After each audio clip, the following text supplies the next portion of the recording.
Nessuna tensione, nessuna lite per il nuovo ospedale. Il governatore del Veneto Luca Zaia e il sindaco di Padova Massimo Bitonci si sono affrettati a smentire le indiscrezioni su una presunta sfuriata del governatore che ieri in giunta avrebbe sbottato contro l'amministrazione di Padova proprio a causa della realizzazione del nuovo ospedale. I nodi irrisolti sarebbero i ritardi nella disponibilità dei terreni che il comune dovrebbe acquisire dal consorzio di urbanizzazione Quadrante Nord-Est e la destinazione d'uso, ma tutto è stato smentito. Glielo smentisco categoricamente, guardi, è un mio intervento di penso 50-60 secondi, forse 1 minuto e 20, nel quale ho detto abbiamo problemi con la pediatria perché dobbiamo trovare una soluzione su Padova, e poi mi è stato chiesto per il nuovo ospedale, ho detto stiamo aspettando il passaggio delle aree dal comune alla regione, punto.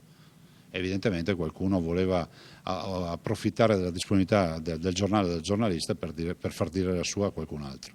Stiamo scrivendo il nuovo accordo di programma, chiude Zaia. Il cronoprogramma procede secondo quanto stabilito nella seduta della commissione tecnica dello scorso 2 febbraio, scrive invece in una nota l'amministrazione padovana.